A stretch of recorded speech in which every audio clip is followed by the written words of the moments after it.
अस्सलाम वालेकुम, आदाब। मैं हूं मोहसिन। पीबीएन न्यूज़ में आपका इस्तकबाल है। शुरुआत करते हैं हेडलाइन से। नए राशन कार्ड के लिए शहरियों का इंतजार होगा खत्म। हुकाम ने किया वाज़ेह, नए राशन कार्ड्स के लिए दरखास्तों का अमल संक्रांति के बाद होगा शुरू।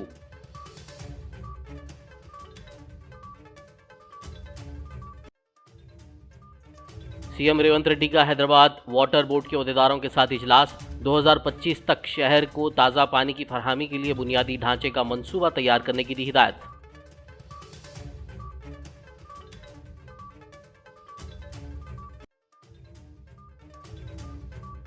आईआईटी हैदराबाद कैंपस में Australia India critical minerals research hub workshop का इफ्तिताह। डिप्टी सीएम भट्टी विक्रमार्का ने की मेहमान खुसूसी के तौर पर शिरकत।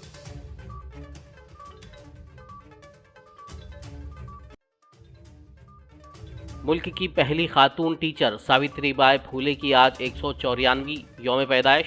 सीएम रेवंत रेड्डी और दीगर कायदीन ने पेश किया खिराज अकीदत।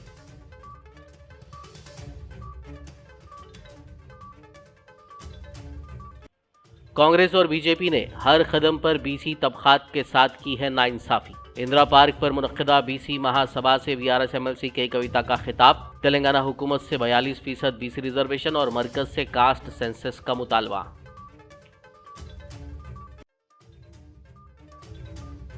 डिप्टी सीएम भट्टी विक्रमार्का ने Telangana clean and green energy policy conference में की शिरकत। कहा, हुकूमत तेलंगाना में ग्रीन हाइड्रो इनकलाब की तरफ कदम बढ़ा रही है। और अब खबरों की तफसील। नए राशन कार्ड के लिए शहरियों का इंतज़ार ख़त्म होने वाला है। जहां ख्वाहिशमंद अफराद दरख्वास्त देने के लिए तैयार हैं, वहीं हुकाम ने वाज़ेह किया है कि ये अमल संक्रांति के बाद शुरू होगा। हुकाम का अंदाज़ा है कि शहर हैदराबाद से तकरीबन 1 लाख नई दरख्वास्तें मौसूल होंगी। इस वक्त हैदराबाद ज़िले में 6 लाख से ज़ायद राशन कार्ड्स हैं। इसमें 15 से 20% का इजाफा मुमकिन है। हुकाम ने वाज़ेह किया है कि जब हुकूमत की जानिब से अहलियत की शराइत का तयन किया जाएगा, नए राशन कार्ड्स के लिए दरख्वास्तें दाखिल करने के अमल का भी आगाज़ किया जाएगा। गौरतलब है कि नए राशन कार्ड्स के ताल्लुक से आइंदा हफ्ता अहम फैसला मुतवक्को है। तेलंगाना के चीफ मिनिस्टर रेवंत रेड्डी ने जुमे को इंटीग्रेटेड कमांड कंट्रोल सेंटर में हैदराबाद वाटर बोर्ड के अहदेदारों के साथ एक इजलास मुनक्किद किया। इस मौके पर सीएम ने वाटर बोर्ड के अहदेदारों को हिदायत दी कि वो साल 2025 तक शहर हैदराबाद में बढ़ती हुई आबादी को मद्देनज़र रखते हुए ताज़ा पानी की फरहमी के लिए बुनियादी ढांचे का मंसूबा तैयार करें। वहीं आने वाले मौसम गर्मा को मद्देनज़र रखते हुए मीठे पानी की फरहमी के हवाले से किए जाने वाले इक़दामात पर भी तबादला ख्याल किया। इस मौके पर सीएम के मुशीर वेम नरेंद्र रेड्डी, हुकूमत की चीफ सेक्रेटरी शांति कुमारी और दीगर सीनियर अहदेदारों ने शिरकत की। तेलंगाना के डिप्टी सीएम भट्टी विक्रमार्का ने जुमे को संगारेड्डी जिले में वाक़े आईआईटी हैदराबाद कैंपस में Australia India critical minerals research hub workshop का इफ्तिताह किया। इस मौके पर उन्होंने तुलबा से खिताब करते हुए कहा कि आईआईटी मुल्क की तरक्की में कलीदी किरदार अदा करता है। उन्होंने आईआईटी हैदराबाद को तालीमी इदारा नहीं बल्कि इख्तिरात का मरकज़ करार दिया। उन्होंने तुलबा को मुल्क और रियासत की खिदमत करने का मशवरा दिया। As policy makers, it's our job to create ecosystems where innovation thrives, risks are mitigated, and collaboration is celebrated. As Pandit Nehru once said, the future belongs to science and those who make friends with science. Today, in this room, I see scientists, innovators, policymakers, and industry leaders, friends of science, allies of progress, and partners in change. This workshop is not just an academic exercise, it's a catalyst for the action, a bridge to collaboration and a beacon of hope for a sustainable future. Telangana is proud to support this initiative, and we remain committed to bring a leader in renewable energy, sustainable technologies, and scientific innovation. Let us walk together on this journey let us innovate, collaborate, and build a future that is cleaner, smarter, and more sustainable. Friends, with these few words, I thank you very much for giving me an opportunity of speaking to you all. I once again thank you very much. Jai Hind and Jai Telangana. And today I'm very happy to announce that we are getting into an MOU from our department. Telangana के CM Revanth Reddy ने आज जुमे को अजीम समाजी जहदकार हिंदुस्तान की पहली खातून teacher Savitribai Phule की यौम पैदाइश पर उन्हें याद करते हुए खराज अकीदत पेश किया। इसी तरह रियासती वजीर सीतक्का ने सावित्रीबाई फूले की तस्वीर पर फूल चढ़ाते हुए खराज अकीदत पेश किया और कहा कि करोड़ों लोगों को तालीम फराहम करने वाली सावित्रीबाई फूले की यौम पैदाइश को सरकारी तौर पर यौम असातिज़ा के तौर पर मनाना खुशी की बात है। इसके अलावा रियासती वुज़रा, अरकान असेंबली व काउंसिल और दीगर कांग्रेसी कायदीन ने भी सावित्रीबाई फूले की खिदमत को याद किया और खराज अकीदत पेश किया। కోట్లాది మంది మహిళలకు జీవితాన్ని సార్థకత చేసుకునేటువంటి విద్యను మరి జ్ఞానాన్ని అందించినటువంటి చదువుల తల్లి సావిత్రిబాయి పూలే యొక్క జయంతిని మనం ఘనంగా అధికారికంగా టీచర్స్ డేగా నిర్వహించుకోవడం మరింత సంతోషదాయకమని తెలంగాణ రాష్ట్ర మరి మహిళలకు టీచర్స్ కు అందరికీ శుభాకాంక్షలు తెలియజేస్తా ఉన్నాం। వాస్తవానికి గత కొన్ని సంవత్సరాలుగా మరి సావిత్రిబాయి పూలే గారి యొక్క జయంతిని అధికారికంగా నిర్వహించాలి, టీచర్స్ డేగా నిర్వహించాలన్నటువంటి వాదన మన ఎస్సీ, ఎస్టీ, బీసీ, బడుగు బలహీన వర్గాలు మహిళలు ముఖ్యంగా డిమాండ్ చేశారు।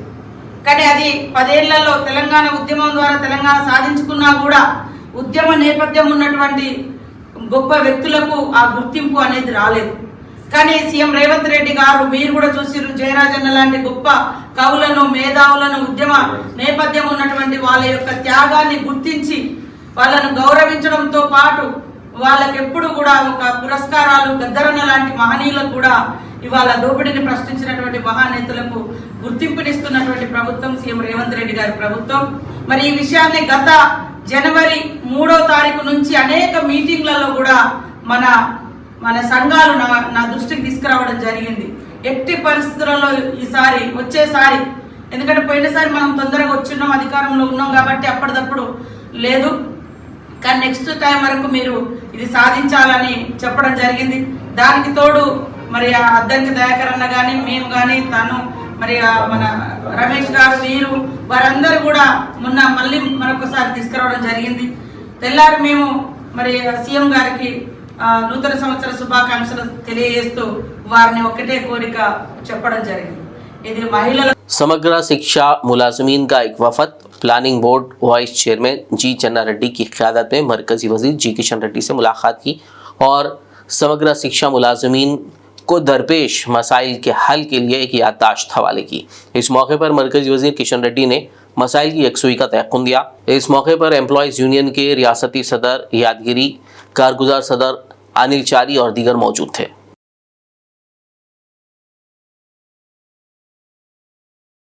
तेलंगाना जागृति के ज़ेरे एहतमाम इंदिरा पार्क हैदराबाद पर मुनक़दा BC महासभा में BRS MLC के कविता ने मेहमान खुसूसी की हैसियत से शिरकत की। इस मौके पर उन्होंने खिताब करते हुए कहा कि कांग्रेस और BJP 2 कौमी जमातें हैं और दोनों ने हर कदम पर BC तबक़ात के साथ नाइंसाफ़ी की है।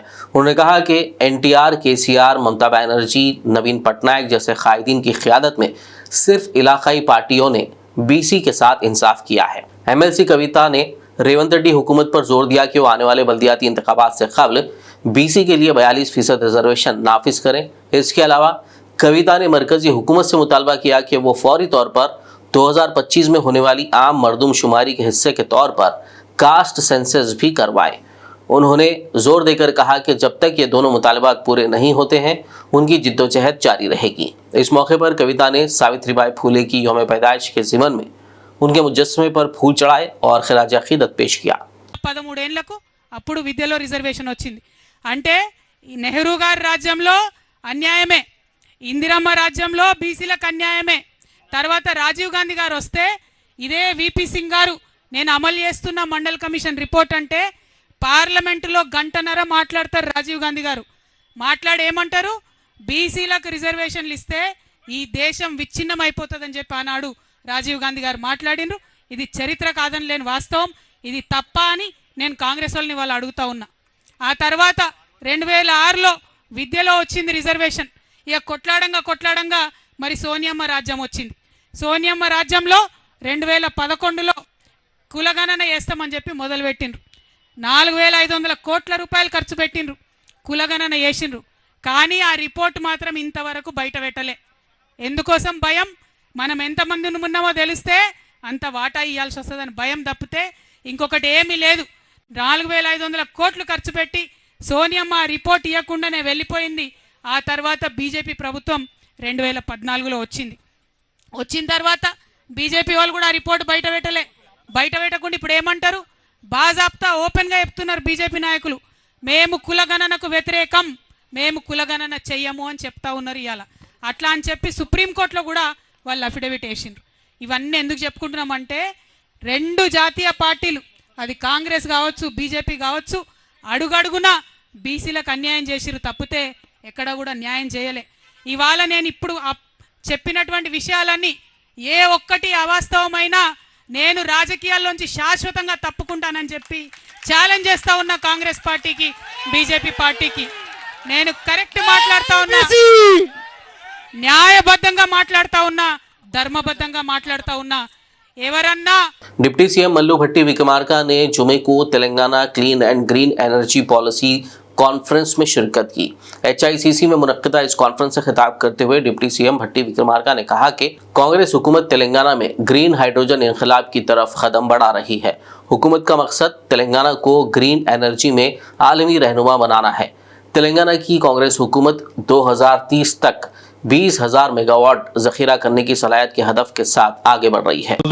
రాష్ట్ర ప్రభుత్వం తీసుకొచ్చేటువంటి న్యూ ఎనర్జీ పాలసీకి సంబంధించి ఇప్పటికే రాష్ట్ర వ్యాప్తంగా చాలా మంది దీనికి సంబంధించినటువంటి ఇండస్ట్రీ పెద్దలతో కానీ లేకపోతే రాష్ట్రంలో రెన్యూవబుల్ ఎనర్జీని పెద్ద ఎత్తున రావాలని కోరుకునేటువంటి వారి అందరి ఆలోచనలు తీసుకోవటమే కాకుండా ఈరోజు రాష్ట్ర వ్యాప్తంగా ఉన్నటువంటి ఈ పరిశ్రమ ఉన్నటువంటి పెద్దలతో పాటు దేశవ్యాప్తంగా కూడా ఉన్నటువంటి వాళ్ళందరి ఆలోచనలు తీసుకోవాలనేటువంటి ఆలోచనతోనే స్టేక్ హోల్డర్స్ మీటింగ్ అని పెట్టి వారందరినీ ప్రత్యేకంగా ఆహ్వానించి వారి సలహాలు సూచనలు తీసుకోవటం జరిగింది. మీ అందరికీ తెలిసిందే, దేశం అంతా కూడా మనం అందరం మాట్లాడుకునేది renewable energy, clean and green energy భవిష్యత్ తరాలకి చాలా అవసరం. ఇప్పుడు ఉన్నటువంటి థర్మల్ పవర్ పొల్యూషన్ నుంచి ఈ సమాజాన్ని కాపాడటం కోసం ప్రపంచవ్యాప్తంగా కూడా పర్యావరణవేత్తలు కానీ లేకపోతే సామాజిక స్పృహ ఉన్నటువంటి పాలకులు అందరూ కూడా పెద్ద ఎత్తున ఆలోచన చేస్తూ ఈ రెన్యూవబుల్ ఎనర్జీలోకి పెద్ద ఎత్తున తీసుకువెళ్లాలని చెప్పి దేశాలు ముందుకు పోతా ఉన్నాయి. దాంట్లో భాగంగా భారతదేశంలో కూడా మన పాలకులు ఉన్నటువంటి డిమాండ్ దృష్టిలో పెట్టుకుని భవిష్యత్తులో రెన్యూవబుల్ ఎనర్జీ పైన దృష్టి సారించి ముందుకు తీసుకొని పోవాల ఆలోచనతో చాలా సదస్సులు జరుగుతూ ఉన్నాయి. మనకు కూడా తెలంగాణ రాష్ట్రానికి కూడా ఇప్పుడున్నటువంటి డిమాండ్ 15,623 మెగావాట్ల డిమాండ్ నుంచి భవిష్యత్తులో 2029-30 కల్లా 24,215 మెగావాట్ల డిమాండ్కి ఈ రాష్ట్రం అవసరం పడేటువంటి పరిస్థితులు ఉన్నాయి. అట్లాగే ఇంకా 2035 వరకు వెళ్లే వరకు 31,809 మెగావాట్ల అవసరం ఈ రాష్ట్రంలో విద్యుత్ అవసరం ఉంటుందని లెక్కలు స్పష్టంగా చెప్తా ఉన్నాయి. సో పెరుగుతున్నటువంటి డిమాండ్, ఉన్నటువంటి కాలుష్యం, వీటన్నిటిని కూడా దృష్టిలో పెట్టుకొని ఈ డిమాండ్ ని అనుగుణంగా మన రాష్ట్రంలో కూడా దాదాపు 20,000 మెగావాట్ల రెన్యూవబుల్ ఎనర్జీని, క్లీన్ అండ్ గ్రీన్ ఎనర్జీని మన రాష్ట్రంలో తయారు చేసుకోవాలి, ఉత్పత్తి చేసేటువంటి పరిస్థితుల్లో ఇక్కడ వాతావరణాన్ని తీసుకొని రావాలనేటువంటి ఆలోచనతోనే ఒక న్యూ ఎనర్జీ పాలసీతో తెలంగాణ రాష్ట్ర ప్రభుత్వం రాబోతా ఉంది. దీనిపైన మేము చాలా స్టడీ చేశాం. रियासती वजीर सीतक्का ने फिशरीज कॉरपोरेशन चेयरमैन मिट्टू साई कुमार के हमरा आज जुमे को प्रजा भवन में मोबाइल मछली फरोख्त करने वाली गाड़ियों का इफ्तिताह किया। बताया गया है कि पहले रोल आउट के हिस्से के तौर पर आज 25 गाड़ियां लॉन्च की गई हैं। 10 लाख रुपए की गाड़ियां 4 लाख की रियायत ही कीमत पर पेश की जा रही हैं, जबकि 6 लाख रुपए हुकूमत की तरफ से अदा किए जाएंगे। Society for elimination of rural poverty की फरहम करदा सहूलत और पीएम मत्स्य संपदा योजना के तहत सेल्फ हेल्प ग्रुप की खवातीन के लिए ये गाड़ियां डिज़ाइन की गई हैं। खबरनामे में फिलहाल लेंगे एक ब्रेक, मुलाकात होगी इस छोटे से ब्रेक के बाद।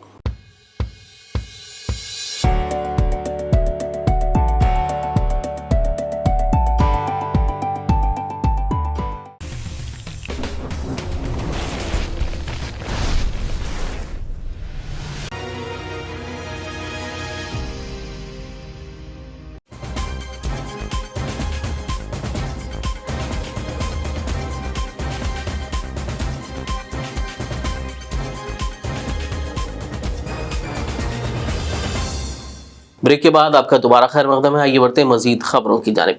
बीजेपी एमएलए महेश्वर रेड्डी को अपनी इल्ज़ाम तराशी और ब्लैकमेलिंग की सियासत बंद करनी चाहिए। गवर्नमेंट व्हिप आदि श्रीनिवास ने एक पैगाम जारी करते हुए बीजेपी एमएलए महेश्वर रेड्डी को अपनी तनकीद का निशाना बनाया और कहा कि महेश्वर रेड्डी हर 2 माह में एक बार मीडिया पर आते हैं और इश्तियाल अंगेज इल्ज़ामात लगाते हैं। उन्हें यह सिलसिला बंद करना चाहिए। Bharatiya Janata party floor leader Maheshwar Reddy గారు చౌకబారు ఆరోపణలు బ్లాక్మెయిల్ రాజకీయాలు చేయడం మానుకోవాల్సిందిగా మీకు ఈ సందర్భం కోరుతా ఉన్నాం.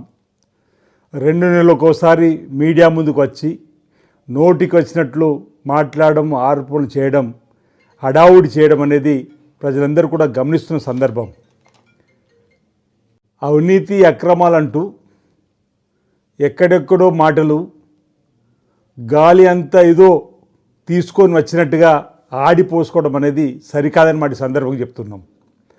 అర్థం లేని ఆరోపణలు, పసలేని ఆరోపణలు, ఆధారం లేని ఆరోపణలు చేయడం మానుకోవాల్సిందిగా కోరుతూ మహేశ్వర్ రెడ్డి గారికి ఈ ప్రజా ప్రభుత్వం పైన ఆడిపోసుకోవడం మాని కేంద్ర భారతీయ జనతా పార్టీ నుంచి నిధులు తీసుకురావడం పైన శ్రద్ధ చూపెట్టవలసిందిగా ఈ సందర్భం కోరుతా ఉన్నా.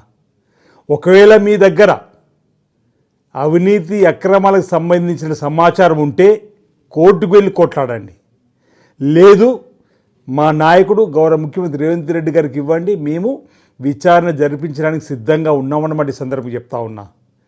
ఓవైపు 7.5 లక్షల కోట్ల అప్పుతో ఈ ప్రభుత్వం అధికారంలోకి వచ్చిన నాటి నుంచి ప్రతినిత్యం 18 గంటలు మా గౌరవ ముఖ్యమంత్రి రేవంత్ రెడ్డి గారు కష్టపడుతూ మంత్రులను సమన్వయపరుచుకుంటూ గౌరవ మంత్రులతోటి అరే గాడిలో ఈ ప్రభుత్వాన్ని పెడుతుంటే మీరు తిన్నది అరక్క ఈ విధంగా ఆరోపణలు చేయడం ఎంతవరకు సబబని ఈరోజు నేను వారిని మహేశ్వర్ రెడ్డి గారిని సందర్భం అడుగుతా ఉన్నా.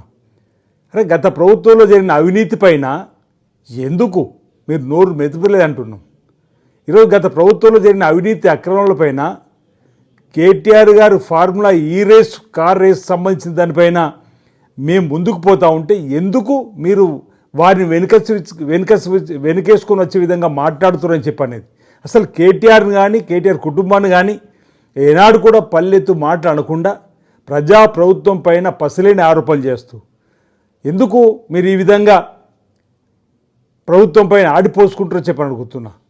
ఈ పసలేని ఆరోపణలు మానుకొని ఈ ప్రజా ప్రభుత్వం చేస్తున్నటువంటి ప్రభుత్వ పనితీరుకు అదనంగా మీరు కేంద్రంలో ఉన్నారు, కేంద్రం నుంచి నిధులు తీసుకొని వచ్చేటువంటి కార్యక్రమాన్ని చేయాలి తప్ప ప్రతినిత్యం ప్రభుత్వం పైన ఆడిపోసుకునేటువంటి మాటలు, మా దగ్గర అవినీతి అక్రమాలకు సంబంధించిన చిట్టా ఉందని చెప్పి బ్లాక్మెయిల్గా మాట్లాడడం అనేది ఏమాత్రం సబబు కాదన్నమాట సందర్భంగా మీ అందరికీ కూడా తెలియజేస్తూ ఈరోజు గత 10 సంవత్సరాల అధికారులు ఉండి ఏ ఒక్క పథకం కూడా మరి 3వసారి అధికారంలోకి వచ్చి చెప్పినట్టు మీరు ఏ ఒక్క పథకం కూడా పేదవాడు. मजलिस इत्तेहादुल मुस्लिमीन के जनरल सेक्रेटरी व साबिक रुकन असम्बली सैयद अहमद पाशा खादरी ने KGN कमेटी हैदराबाद दक्कन की जानिब से सुल्तानुल हिंद हज़रत सैयदना ख्वाजा मोइनुद्दीन चिश्ती हसन संजरी गरीब नवाज रहमतुल्लाह अलैह के उर्स शरीफ के मौके पर ट्रेन से रवाना होने वाले ज़ायरीन के लिए मेडिकल कैंप का इफ्तिताह किया। काचीगुड़ा रेलवे स्टेशन पर मुनक्किदा इस तकरीब में मोहम्मद हसन अली ज़हीर खादरी, डॉक्टर अब्दुल हक कलीम व दीगर मौजूद थे। जामियातुल मोमिनात मुगलपुरा की 2 यौमी कुल हिंद ख़वातीन कॉन्फ्रेंस 11 और 12 जनवरी को ईदगाह मीर आलम हैदराबाद में मुनक्किद होने जा रही है। इस कॉन्फ्रेंस में दोनों शहरों के अलावा हिंदुस्तान के मुख्तलिफ अजला से लगभग 1 लाख से ज़ायद ख़वातीन व तालिबात की शिरकत मुतवक्को है। इस सिलसिले में आज जुमे को बहादुरपुरा मजलिसी MLA मोहम्मद मुबीन और मुकामी मजलिसी कॉरपोरेटर ने सरकारी अहदेदारों के साथ ईदगाह मीरालम का तफसीली दौरा किया और इंतजामात का जायज़ा लिया। इस मौके पर बानी व नाज़िम आला जामियातुल मोमिनात डॉक्टर मुफ्ती हाफिज़ मोहम्मद मस्तान अली खादरी, डॉक्टर मुफ्ती हाफिज़ मोहम्मद साबिर पाशा खादरी, डॉक्टर मुफ्ती अब्दुल वासे अहमद सूफ़ी, डॉक्टर मुफ्ती सिराजुद्दीन, अलहाज राशिद अब्दुल रज़्ज़ाक़ मेमन व दीगर मौजूद थे। जामियातुल मोमिनात का जो 11 और 12 जनवरी को ईदगाह मीरालम के ऊपर इज्तिमा है जो बराए ख़वातीन के लिए रखा गया है, जिसके इंतज़ामात के लिए सदर मोहतरम नक़ीब मिल्लत आली जनाब अलहाज barrister Rasuluddin Isa member of parliament की हिदायत के ऊपर मैं और हमारे मुतालिका कॉरपोरेटर जनाब खादर साहब और बल्दिया water works excise department water works department तमाम डिपार्टमेंटों के साथ आज दौरा किया गया ईदगाह मीरालम का। यहाँ पर जो जो चीज़ की ज़रूरत है उन तमाम चीज़ों को ऑफिसर्स को बताया गया है। जो सबसे अहम मसला हमारे को पीने का पानी और वज़ू के लिए पानी का इंतज़ाम होना बेहद ज़रूरी है। हमारे CGM विनोद भार्गव साहब ने ये तयक़ुन दिया है कि इंशाअल्लाह ताला पानी की कोई तकलीफ़ नहीं होगी। जो यहाँ पर इज्तिमा के लिए जो ख़वातीन आ रहे हैं उनके लिए पानी का माखूल पीने का पानी और वज़ू का पानी और वाशरूम्स के अंदर पानी का अहतमाम रहेगा। और दूसरी बात, इलेक्ट्रिसिटी डिपार्टमेंट की जानिब से भी एक्स्ट्रा ट्रांसफार्मर्स को भी लगाने के लिए कहा गया। हमारे AD साहब ने ये तयक़ुन दिया है कि मोबाइल ट्रांसफार्मर भी यहाँ पर रखा जाएगा। और साथ ही साथ जो हमारे GHMC की जानिब से लाइटिंग का इंतज़ाम किया जाता है, जो VIP गेट्स से लेकर मीरालम का जो ब्रिज है वहाँ तक के, और ये मेन इंट्रेंस जो ईदगाह का है वो रोड और अंदरूनी हिस्से के अंदर इंशाअल्लाह ताला बड़े हाइलोजेंस को लगाया जाएगा ताकि किसी किस्म की यहाँ आने वालों को इज्तिमा में तकलीफ़ ना हो। और दूसरी बात यह है कि सैनिटेशन का भी यहाँ हमारे असिस्टेंट मेडिकल ऑफिसर मैडम भी यहाँ पर तशरीफ़ फरमा है, उनको भी बताया गया है कि यहाँ पर 2 रोज़ सलम टीम और वगैरह को लगाकर अच्छे से अच्छा साफ़ सफाई का इंतज़ाम करवाने के लिए कहा गया है। इंशाअल्लाह ताला तमाम काम जो जो हमारे मुफ्ती साहब ने बताया है कि वो तमाम चीज़ों को महकमे ख़ास तौर से महकमे पुलिस से भी यहाँ के SIs वगैरह ट्रैफिक और लाइन ऑर्डर के भी जो लोग हैं उनको लेटर्स भी दिए गए हैं, क्योंकि ये लेडीज़ का इस्तेमाल होने की वजह से ख़ास तौर से लेडीज़ स्टाफ कांस्टेबल्स को और SIs को अंदरूनी हिस्से के अंदर उनको रखा जाए, ताकि क्योंकि जेंट्स कांस्टेबल्स को वगैरह को बाहर जो रोड से वहाँ पर वो इंतज़ामात में रहेंगे और यहाँ पर किसी किस्म की कोई शोर शराबा वगैरह नहीं होगा, क्योंकि ये इज्तिमा हर साल यहाँ पर ईदगाह मीरालम के अंदर किया जाता है। जिला सिद्दीपेट में सावित्रीबाई फुले की 194वीं यौम पैदाइश के मौके पर रियासती वजीर पूनम प्रभाकर ने उनकी तस्वीर को खिराज अक़ीदत पेश किया। वाज़ेह रहे कि तेलंगाना CM रेवंत रेड्डी ने सावित्रीबाई फुले की यौम पैदाइश को यौम ख़वातीन असातिज़ा के तौर पर मनाने का ऐलान किया है। इसी के एक हिस्से के तौर पर रियासती वजीर पूनम प्रभाकर ने अक्कन्नापेट मंडल में मुनक़्क़िदा तक़रीब में सावित्रीबाई फुले की खिदमात को याद करते हुए खिराज अक़ीदत पेश किया। సావిత్రిబాయి పూలే మహిళలు కూడా చదువుకోవాలని నినదించి ఈరోజు సమాజంలో మేము సగం అనేటువంటి పరిస్థితికి ఎదగడానికి కారకులైనటువంటి సావిత్రిబాయి పూలే జయంతి సందర్భంగా వారికి ఘనంగా నివాళులర్పిస్తా ఉన్నాం। వారిని తెలంగాణ ప్రభుత్వ పక్షాన గౌరవించుకొని మహిళా ఉపాధ్యాయ దినోత్సవం కూడా ప్రకటించినాం। వారి పట్ల అపారమైన గౌరవం ఉంది। ఈరోజు తెలంగాణ ప్రభుత్వం తరఫున మహిళా ఉపాధ్యాయ దినోత్సవంతో పాటుగా రాష్ట్రం మొత్తం అధికారికంగా వారిని గౌరవించే విధంగా కార్యక్రమాలు చేస్తూ ఉన్నాం। తప్పకుండా సావిత్రిబాయి పూలే ఏ మార్గదర్శకత్వం చేసిందో ఆ సూచన మేరకు ఈరోజు ప్రపంచ స్థాయిలో మహిళలందరూ కూడా పోటీ పడే విధంగా మన భారత మహిళలు అన్ని రంగాల్లో మేము ఉన్నామంటూ ముందుకు వస్తూ ఉన్నారు। నేను భవిష్యత్తులో మరింతగా మహిళలకు సంబంధించి ఇంకా అన్ని రంగాల్లో అవకాశాలు దొరికిపుచ్చుకునేటువంటి విధంగా ఎదగాలని కోరుకుంటూ ఇప్పటికే తెలంగాణ ప్రభుత్వం అన్ని రకాల మహిళలకు ప్రాధాన్యత ఇస్తోంది. ఉచిత బస్సు మహిళలతో పాటుగా ఇందిరమ్మ ఇండ్లతో పాటుగా మహిళా సంఘాలందరినీ కూడా పటిష్టవంతం చేసి కోటీశ్వరులను చేయాలని విధంగా విద్యా వ్యవస్థలో వారికి అనేక రకాల వసతులు కలిగిస్తూ ప్రత్యేకంగా అనేకమైనటువంటి సౌకర్యాలు కలిగేసే ఈ సందర్భంలో ఆ మార్గదర్శకత్వం మహిళల గురించి ఆలోచించే విధంగా చదువుకునేటువంటి పోరాడి ఆనాడు నిషేధం ఉన్నటువంటి పరిస్థితుల్లో కూడా చదవాలని గట్టిగా మాట్లాడినటువంటి सावित्रीबाई फूले गारी जयंती संदर्भंगा वारी घनंगा निवाళులర్పిస్తారు. नए साल के आगाज पर आदिलाबाद के सरकारी अहदेदारों के अलावा सियासी और समाजी शख्सियात ने जिला कलेक्टर राजश्री शाह से मुलाकात की और जिला कलेक्टर की अपील पर जरूरतमंद बच्चों और स्कूलों हॉस्टल्स में तालीम हासिल करने वाले तुलबा के लिए 100 कंबलों का अतिया दिया। इस मौके पर कांग्रेस पार्टी के अखिलती कायद ज़हीर रमजानी, शेख मुजाहिद, खिजर पाशा, शेख कलीम और दीगर मौजूद थे।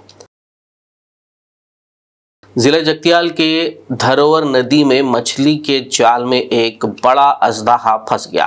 माहीगीरों ने मछली पकड़ने के लिए नदी में जाल बिछाया था। मुकामी लोगों ने जब अजदहे को जाल में फंसा देखा तो महकमे जंगलात के अहदेदारों को इस बात की इत्तला दी। महकमे जंगलात के अहदेदारों ने अजदहे को जाल से निकालकर जंगल में छोड़ दिया। महकमे जंगलात के अहदेदारों ने बताया कि अजदहे बाज औकात मछलियों को खाने के लिए नदियों का रुख करते हैं। संक्रांति के पेश नज़र हैदराबाद पुलिस ने चाइनीज मांझा फरोख्त करने वालों के खिलाफ शिकंजा कसना शुरू कर दिया है। हैदराबाद पुलिस कमिश्नर की हिदायत पर साउथ जोन और east zone task force team ने मुतालिका SHOs के साथ ममनुआ चाइनीज मांझे की फरोख्त के खिलाफ खुसूसी मुहिम चलाई और बड़े पैमाने पर चाइनीज मांझा जब्त करते हुए 12 अफराद को हिरासत में ले लिया। आज हमारा कमिश्नर साहब के हैदराबाद सिटी पुलिस के कमिश्नर साहब के इंस्ट्रक्शंस के मुताबिक कल से हम लोग ये जो चाइनीज बैंड चाइनीज मांझा है उसके ऊपर रेड्स कर रहे। ये रेड्स में हम लोग 1500 तक ये जो चाइनीज मांझा बैंड चाइनीज मांझा है बरामद करे और 12 लोगों को हमारे कस्टडी में लिए। और ये जो मांझा है ये ह्यूमन सेफ्टी के वास्ते और बर्ड्स और एनिमल्स के वास्ते ये बहुत नुकसानमंदी है और अपना एनवायरनमेंट को भी इससे नुकसान है। हम आपके दरियान अपील कर रहे हैं यूथ को इसको ना इस्तेमाल करें, लोकली जो बनता है वो मांझा को यूज़ करे, उससे ज़्यादा नुकसानमंदी नहीं है उसका किसी का। और ये जो कहीं कोई लोग और भी बेच रहे कर रहे कुछ इन्फॉर्मेशन है फौरी हमारे लोकल इंस्पेक्टर्स को, हमारा टास्क फोर्स को, कंट्रोल रूम को इन्फॉर्मेशन दीजिए। ये रेड्स कंटिन्यू रहेगा, ये जब तक ये खत्म हो जाए चाइना मांझा हैदराबाद सिटी में तब तक ये कंटिन्यू रहेगा। कहाँ से आता है सर ये पूरा माल? ये जो हमारा इंफॉर्मेशन के मुताबिक दिल्ली से और अपना गुजरात से, मुंबई से बाय रोड आ रहा बोल के हमारी इंफॉर्मेशन है। हम उसके ऊपर भी कंटिन्यूस रेड्स करेंगे, वो भी सीज करेंगे। सर ये बताइए लास्ट टाइम हमारा अपील और एक भी है, अब ये ट्रांसपोर्टर्स है इसको जो ला रहे वो लोग हमारे को इन्फॉर्मेशन दिए तो अच्छा रहेगा, नहीं तो वो लोगों के ऊपर भी एक्शन हो जाए। लास्ट टाइम भी कई मरतबा साल से किया जा रहा है, तो इसमें कोई ऐसा आदमी है जो इससे दूसरी वक्त पकड़ा गया हो ये केस? अभी हम वेरीफाई करेंगे, अभी वेरीफाई करेंगे रिकॉर्ड्स देख के, पहले इससे पहले करे सो अब करे सो वो लोगों के। तो हैदराबाद की रेन बाजार पुलिस ने 2 रोज कबल पेश आए चोरी के एक केस को हल करते हुए 2 अफराद बशमूल खातून को हिरासत में ले लिया। पुलिस ने मुजरिमीन के कब्जे से सरखाशुदा 16 तोले सोने के जेवरात और 1 लाख नगद रकम जब्त कर ली। ACP मीर चौक वेंकटेश्वर राव ने मीडिया कॉन्फ्रेंस करते हुए केस की तफसीलात से वाकिफ करवाया। इस मौके पर उन्होंने चाइनीज मांझा फरोख्त करने वालों के खिलाफ सख्त कार्रवाई का इंतबा दिया। सैयद माजरुद्दीन बोल के नागपुर पे रहता, उनके घर पे चोरी हुआ। एक्चुअली उन्होंने कल 1 तारीख को मॉर्निंग उनको वाइफ डेथ है तो उनको फाइनल डेथ के वास्ते उनको ब्रदर नरगोना रहते उधर गए। इधर कीस उनका 2 साल रहते 2 साल को दिए। देने के बाद कल मॉर्निंग उन्होंने 10:30 को ओपन करे तो ये मेन डोर लॉक है और बाहर का एंट्रेंस डोर भी लॉक है। अंदर जाने के बाद एक हलमारे पे ये ओपन करके सारा छोड़े होकर के उनको मालूम पड़ा। ये इमीडिएटली उनको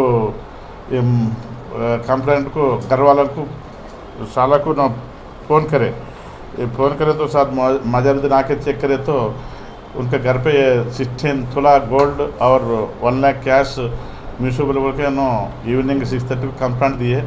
ये कंप्लेंट देने के बाद ये हमारा पूरा inspector DI Madan Lal and SI पूरा ट्राई करके ये कैसा हुआ बोले तो एक घर पे बाजू उनका घर एक कंस्ट्रक्शन चल रहा, वो घर से आके अंदर घर में घुस के ये अलमारा ओपन करके सूर्य होबल मालूम पड़ा। ये कैसा बोले तो इनका घर के पास लास्ट 5 ईयर से ये शेख जहरना बोल के ये काम करते कुक, उनका बच्चा ये शेख इरशाद, ये दोनों मिलके प्लान करके ये उनके घर पे पैसा है, ये गोल्ड है बोल के प्लान करके उनके बच्चा कल नाइट में 11 को पीछे से आके ये छोटा विंड ग्रिल रहता उनको कट करके अंदर आके ये पूरा चोरी करे। ये पूरा इंस्टेंट ये 16 तोलास गोल्ड है, इसमें बड़ा नेकलेस और ये छोटा नेकलेस और 2 नेकलेस और 4 बैंगल्स, ईयर रिंग्स एंड आखिर में एक नज़र हेडलाइंस पर। नए राशन कार्ड के लिए शहरियों का इंतजार होगा खत्म, हुकाम ने किया वाजे। नए राशन कार्ड्स के लिए दरखास्तों का अमल संक्रांति के बाद होगा शुरू।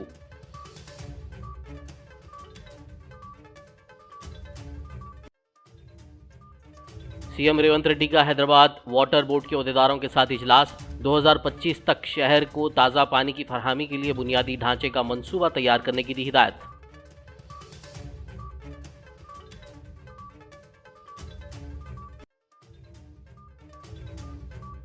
IIT हैदराबाद कैंपस में Australia India critical minerals research hub workshop का इफ्तिताह। डिप्टी सीएम भट्टी विक्रमार्का ने की मेहमान खुसूसी के तौर पर शिरकत।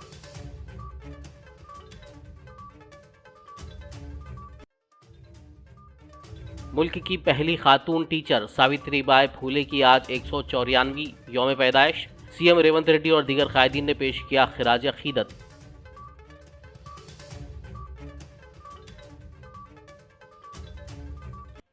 कांग्रेस और बीजेपी ने हर कदम पर BC तबकात के साथ की है नाइंसाफी। इंदिरा पार्क पर मुनक्किदा BC महासभा से VRS MLC के कविता का खिताब। तेलंगाना हुकूमत से 42% BC रिजर्वेशन और मरकज से कास्ट सेंसस का मुतालबा।